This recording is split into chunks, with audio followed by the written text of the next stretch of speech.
Assalamualaikum warahmatullahi wabarakatuh teman-teman semuanya. Apa kabar nih?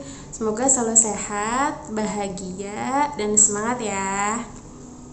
Oh iya, aku mau ngasih tahu bahwa video aku ini dilengkapi dengan terjemahan bahasa Inggris, Arab, Korea, dan Cina.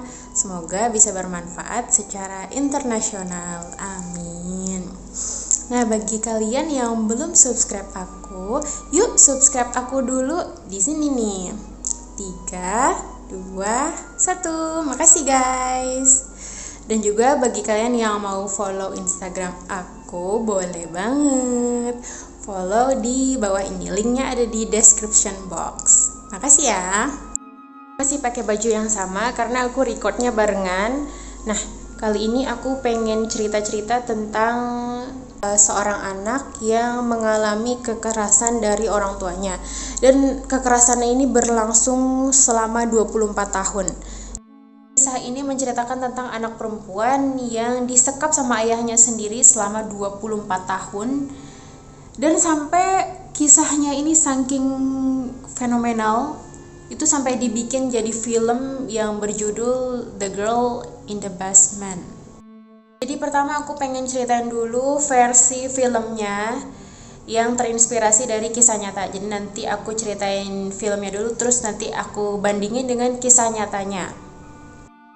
Film The Girl in the Basement mengisahkan Sarah yang disekap oleh ayahnya sendiri karena bertindak nggak sopan nih sama ayahnya. Karena dia punya pendapat-pendapat sendiri yang berlainan dengan pendapat ayahnya. Jadi ayahnya di sini tuh marah dan punya dendam sama si Sarah, anak kandungnya sendiri. Jadi ceritanya Sarah melarikan diri saat dirinya tidak diizinkan untuk datang ke pesta bersama teman-temannya. Jadi ada pesta api unggun gitu, dan ayahnya nggak merasa dihargain. Akhirnya Don, nama sang ayahnya itu, menculik si Sarah dan mengurungnya di basement rumah mereka yang tadinya adalah tempat persembunyian dari bom gitu. Jadi ketika ayahnya ini beli rumah itu, pemilik sebelumnya udah menyediakan tempat untuk bencana-bencana alam. Jadi di bawah tanah itu kedap udara, kedap suara itu dibangun tempat bawah tanah yang disediakan dengan include kamar mandi, WC, dan ada ventilasi udaranya yang kayak di kamar mandi kita gitu. Jadi memungkinkan untuk orang bisa hidup di bawah tanah tanpa terdengar sedikit pun dari orang yang ada di atas. Nah, kesempatan ini dimanfaatkan oleh ayahnya ketika dia menemukan ruang bawah tanah yang bisa untuk mengurung seseorang tanpa diketahui oleh siapapun. Tapi naasnya yang diperlakukan seperti itu, yang dikurung itu adalah anak kandungnya sendiri. Film ini disutradarai oleh Elizabeth Room dan telah mendapatkan rating di IMDb sebesar 6,3 dari 10. Sang sutradara sudah mengubah beberapa bagian dan mendramatisasinya untuk melengkapi cerita yang ada di dalam film tersebut, karena untuk menjual juga kan. Nah, kamu bisa menyaksikan film ini pada layanan streaming Netflix atau tempat-tempat nonton lainnya. Nah, jangan lupa untuk siapkan tisu nih, karena ada beberapa adegan yang benar-benar mengundang air mata banget. Aku juga sempat nangis di situ. Aku nangis gitu karena kok bisa gitu ada orang yang sekejam itu gitu. Pokoknya ada kekerasan fisik, kekerasan seksual, kekerasan verbal, semua kekerasan, semua kejadian drama gitu ada di bawah tanah itu. Dia melahirkan di situ, dia diperkosa di situ, dia nggak bisa kemanapun, dia nggak bisa ngeliat dunia luar, dan pokoknya nggak manusiawi banget deh filmnya. Nah, di film ini kamu akan disuguhkan tentang kisah perjuangan si Sarah untuk bertahan hidup. Nggak ada celah bagi dia tuh untuk kabur dari ruangan tersebut, kecuali pasrah dengan apa yang lagi dialaminya. Dia harus nurut dari semua perkataan ayahnya. Dia harus terlihat bahagia, melayani seperti istri gitu. Nah, Sarah digambarkan sebagai anak perempuan yang dia punya pendapatnya sendiri, pembangkang, pemberani gitu. Dia nggak suka aturan-aturan yang dibuat oleh ayahnya yang terkesan ayahnya otoriter. Makanya dia kadang dia ngomong kasar atau mengabaikan kehadiran ayahnya gitu. Tapi kan biasa ya, namanya anak kecil atau anak remaja gitu, harusnya sabar dan bijaksana gitu. Nah, ayahnya Sarah malahan berpikir untuk memberikan pelajaran untuk dia. Cuman naasnya si ayahnya ini malah terjebak pada masalah baru, masalah mental ayahnya sendiri gitu mungkin, yaitu malah melecehkan anak perempuannya sendiri gitu, sampai akhirnya melahirkan 3 anak. Di dalam filmnya 3 anak, tapi aslinya ada 7 anak yang dilahirkan. Nah, dalam kisah film ini terinspirasi dari kasus yang pernah dialami oleh orang yang asli namanya Elizabeth Fritz, yang diculik oleh ayahnya sendiri bernama Joseph Fritz. Dalam kisah aslinya, Joseph ini sudah menyiapkan ruang bawah tanah secara spesial untuk menyekap anak perempuannya itu saat Elizabeth berumur 18 tahun. Nah, setelah diculik, Elizabeth tuh dipaksa untuk nulis surat buat keluarganya, buat ibunya, untuk Rosemary, dan menyatakan bahwa dia itu kabur dari rumah, pergi dari kampung halaman untuk merantau gitu, dan dia nggak usah dicari gitu. Nah, selanjutnya selama 24 tahun Elizabeth itu hidup di bawah tanah di mana ibunya itu tinggal gitu, dan melahirkan 7 orang anak. Tapi 1 anaknya itu meninggal dunia setelah 3 hari lahir, masih bayi gitu meninggal.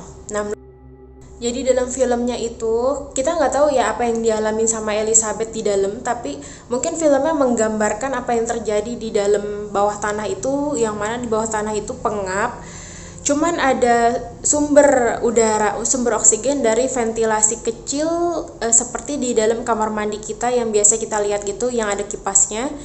Terus di situ dia diperkosa kan, di dalam ruang bawah tanah itu dia diperkosa, dan ketika dia udah hamil besar, di dalam filmnya ya yang aku tonton, dia diberikan oleh ayahnya cara melahirkan sendiri gitu. Jadi karena ayahnya nggak mau mendatangkan siapapun untuk membantu proses melahirkan, padahal proses melahirkan ini kan antara hidup dan mati gitu ya, bisa aja si Sarah ini atau Elizabeth ini meninggal gitu dalam proses melahirkannya. Tapi ayahnya ini tega banget, udah mana anaknya dikurung gitu, kayak nggak ada peri kemanusiaannya, dikurung dan melahirkan sendirian di tengah kegelapan itu, melahirkan sendirian tanpa ada yang bantu, ngeden sendirian, nangis sendirian, ngurus sendirian, ngelap darahnya sendirian, ngasuh anaknya sendirian. Dan ya ampun, aku tuh nontonnya sampai aku nggak bisa sekuat si Elizabeth sih. Dan setelah melahirkan, dia itu terus menerus diperkosa. Dan dalam filmnya dia ngajarin anaknya membaca, menulis. Di dalam ruang bawah tanahnya itu dia berperan sebagai guru untuk anaknya, ngajarin tentang hal di luar sana yang anaknya gak pernah sedikit pun tahu tentang dunia luar, karena dia lahir, tumbuh besar dan dewasa di dalam situ, karena sampai puluhan tahun dia ada di dalam kurungan gitu, dia ada di dalam kayak hewan gitu, nggak pernah sedikit pun ngeliat dunia luar anak-anaknya. Nah, jadi bapaknya ini maksa si Sarah ini di dalam film untuk selalu melayani dia. Kalau bapaknya itu datang ke dalam ruang bawah tanah, dia tuh harus senyum dengan berbagai beban batin yang dia alamin di dalam kurungan itu, di dalam penjara itu. Dia harus selalu senyum, dan kalau dia nggak bersikap manis, bapaknya tuh ngamuk-ngamuk dan nendangin dia, mukulin dia, ngacak-ngacak barang-barang. Anak-anaknya juga yang tumbuh besar, tumbuh remaja di sana juga kadang pengen keluar gitu. Kami pengen keluar, kami pengen ngelihat udara bebas seperti orang lain gitu, seperti yang ada di dalam buku, yang ada di dalam cerita-cerita. Dia pengen ngelihat udara luar, pengen ngelihat kebebasan gitu kan, itu hak asasi manusia ya. Tapi bapaknya pergi, malah ngegebukin anak-anaknya, ngegebukin si Sarah ini. Tapi si Sarah ini nggak pernah cerita sama anak-anaknya siapa suaminya bahwa suaminya atau ayah dari anaknya itu adalah ayahnya dia juga gitu. Mungkin dia bingung gimana ceritanya kepada anak kecil, kepada anaknya yang ada loh manusia yang segitu kejamnya, ada loh manusia yang segitu nggak punya peri kemanusiaannya gitu. Dia nggak bisa ceritain gitu. Akhirnya anak-anaknya dalam film tuh sampai bilang kalau kita keluar nanti ibu cerai aja sama ayah, karena ibu tuh diperlakukan seperti sampah sama ayah, yang selalu dipukulin, selalu nggak dihargain gitu, harus selalu senyum, harus selalu mijitin, dan harus selalu ayo langsung kalau si ayahnya ini minta hubungan badan harus langsung jalanin gitu, entah dia dalam keadaan capek, mumet, pusing, nggak mau tahu, pas bapaknya datang ke situ harus bahagia, harus melayani gitu, kayak mau dirajakan padahal dia itu iblis gitu. Nah, kelahiran anak yang pertama, kedua itu normal aja, tapi kelahiran anaknya yang ketiga, dia itu anaknya meninggal karena sebelum dia melahirkan, pas sudah hamil besar, si Sarah ini kan mencoba untuk kabur, mencoba untuk menggali bagian atap, yang bagian atap itu keluar ke bagian halaman depan. Jadi dia ketahuan gitu kalau dia mau keluar, mau mencoba untuk kabur. Nah, ketika si ayahnya ini tahu gitu bahwa di luar ada kayak lampu-lampu senter dari arah bawah tanah gitu. Nah, akhirnya dia masuk. Ngapain kamu tuh belum banyak belajar ya, kamu tuh nggak boleh punya pendapat, kamu nggak boleh punya kemauan sendiri, kamu harus nurut apapun yang ayah bilang. Jadi dia dikebukin padahal dia lagi hamil besar, dan akhirnya anaknya mati, anaknya yang ketiga di dalam film itu. Nah, di dalam kisah aslinya anaknya si Elizabeth ini juga ada yang meninggal. Mungkin kejadiannya sama karena ditendangin sama bapaknya di bagian perut, yang gak punya peri kemanusiaan itu. Dan di dalam film anaknya cuma ada 3, padahal aslinya Elizabeth melahirkan 7 anak loh, 7 anak, dan ada puluhan tahun di bawah tanah, dan ada anaknya itu sampai dewasa ada di dalam. Jadi Elizabeth ini dari remaja sampai tua, sampai umur 40-an ada di dalam bawah tanah. Dan si Don itu, atau si aslinya itu namanya siapa tadi, bapaknya Joseph ya, itu ke situ cuman karena pengen melampiaskan hawa nafsu. Nah, gimana cara mereka untuk bisa keluar dari jebakan ayahnya itu? Jadi ketika sudah dewasa nih, anak pertamanya yang udah dewasa, udah puluhan tahun lah ya. Nah, karena di dalam bawah tanah itu sirkulasi udaranya nggak terlalu bagus, jadi anak-anaknya pada kena penyakit gitu, kena penyakit pernapasan. Dan si anak pertamanya ini udah sekarat. Biasanya dia dari kecil sampai dewasa itu cuma dikasih obat aja. Setiap dia ada sakit panas, ada sakit apapun, itu dikasih obat aja sama ayahnya dari beli di luar gitu. Tapi nggak pernah ada dokter atau apapun penanganan medis bagi si anak-anaknya ataupun bagi si Sarahnya sendiri. Nah, anaknya ini udah kelihatan kayak sakaratul maut gitu. Jadi ayahnya ya udah deh bawa aja, karena si Sarahnya aku mohon gitu, jangan sampai dia meninggal, karena aku nggak mau kehilangan anak aku gitu. Dan mungkin dari sisi Josephnya ya, mungkin aku lihat dia juga nggak mau ribet ngurusin mayat, karena dia udah pernah ngurusin mayat bayi yang dia kubur di halaman dia sendiri. Nggak mungkin dia bisa ngurus mayat orang dewasa, dan pasti akan ketahuan juga gitu. Akhirnya dia mencoba agar si anaknya ini tetap hidup dan lalu dimasukkan lagi ke dalam ruang bawah tanahnya. Si Sarah aku janji di rumah sakit gak akan pergi kemanapun dan gak akan cerita apapun sama siapapun. Aku janji habis anak kita diobatin, habis sembuh, melewati masa kritis, kita balik lagi ke dalam bawah tanah ini. Tapi ketika anaknya udah dibawa ke rumah sakit, dia bertiga kan, udah si Sarah, anak itu, dan si bapaknya udah ke rumah sakit. Nah, di situ ada security, ada suster.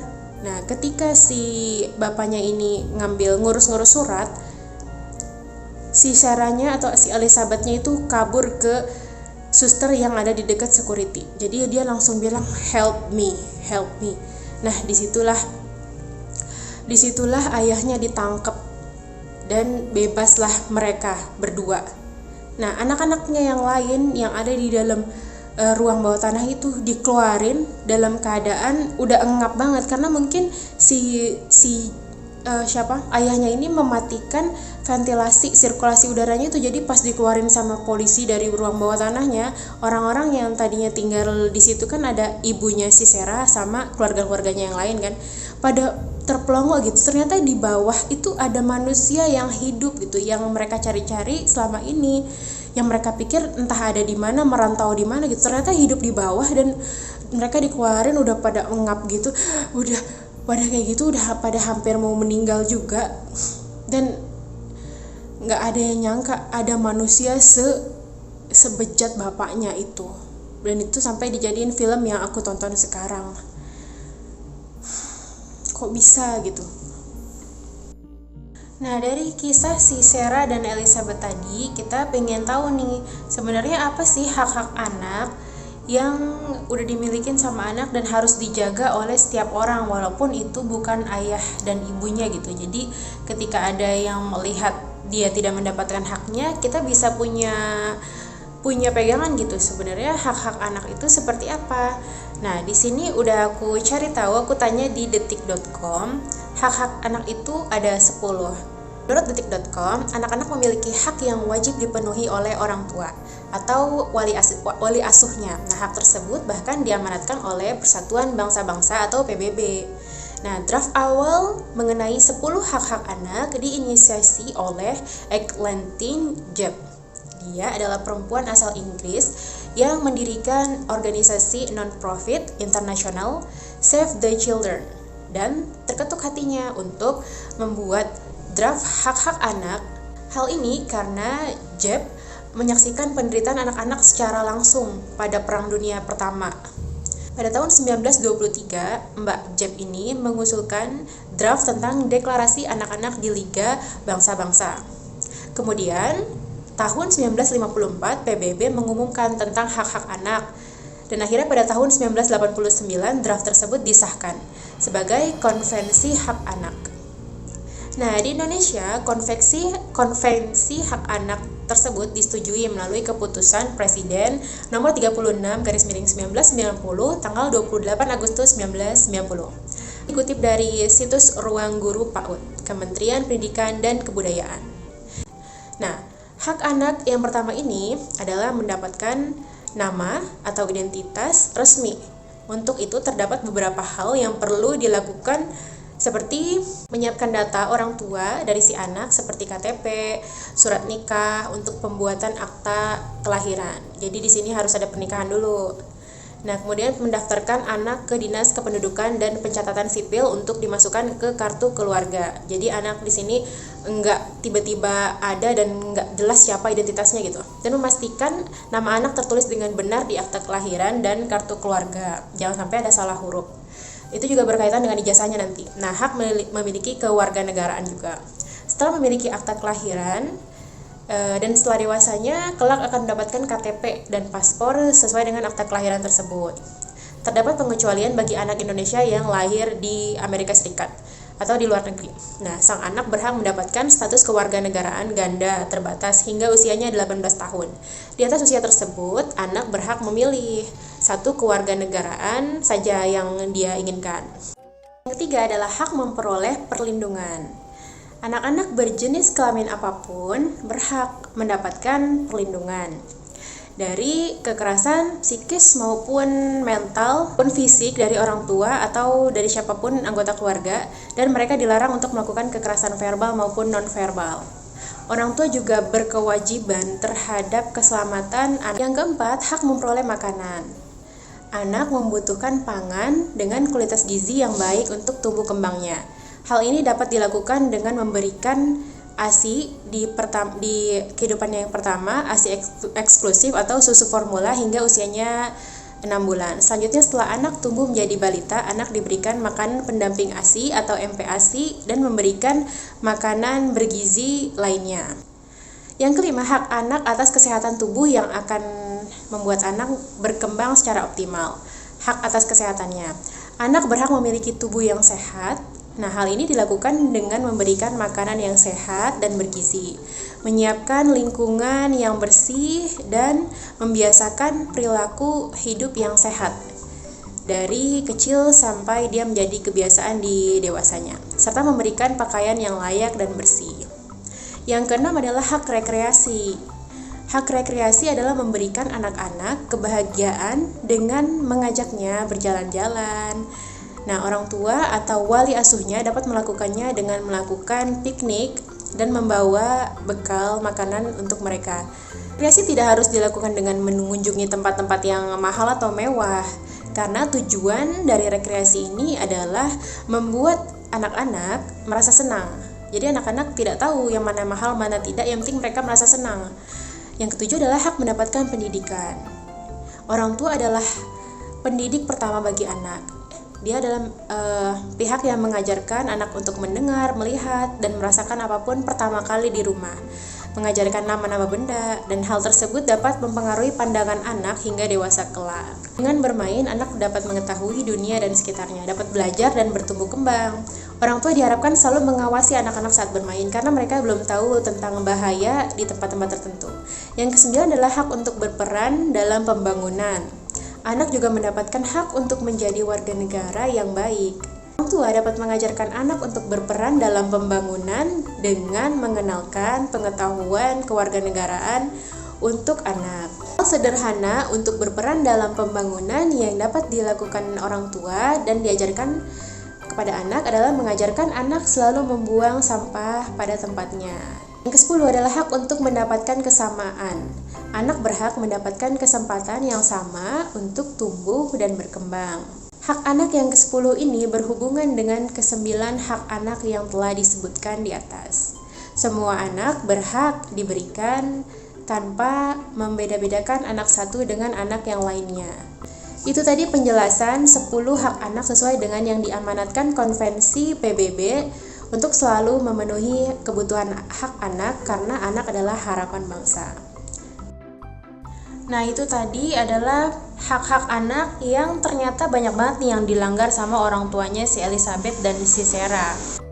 Mulai dari hak dia mendapatkan kata-kata yang baik, dari fisik, psikisnya dia nggak dibahagiakan, terus hak kesehatan dia nggak dapat sinar matahari selama berpuluh-puluh tahun, terus dari hak pertama juga dia nggak dapat KTP-nya kan. Hak pendidikan dia nggak disekolahin. Banyak banget deh yang dilanggar sama orang tuanya si Elizabeth atau si Sarah ini.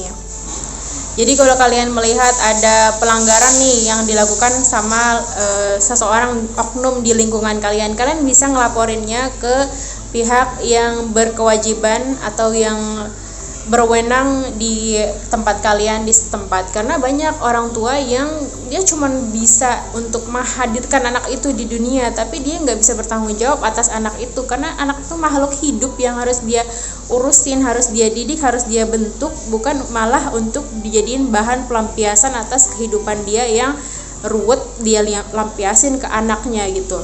Jadi kalian bisa ngelaporin walaupun itu orang tua kandungnya sendiri gitu. Karena banyak juga orang tua kandung yang nggak memanusiakan anaknya. Jadi menurut kalian gimana nih teman-teman? Kalian bisa komen di bawah ya, di bawah sini. Terus juga jangan lupa subscribe aku, dan kita bisa cerita-cerita lagi di cerita-cerita selanjutnya. Semoga nggak ada lagi si Elizabeth selanjutnya, karena anak itu adalah anugerah. Banyak manusia pasutri di dunia ini yang udah nyoba berbagai macam hal yang ribet dan mahal untuk mendapatkan anak, tapi orang-orang banyak yang punya anak tapi nggak dimanfaatkan secara baik dan benar gitu. Ya udah, segitu dulu cerita-ceritanya. Assalamualaikum warahmatullahi wabarakatuh.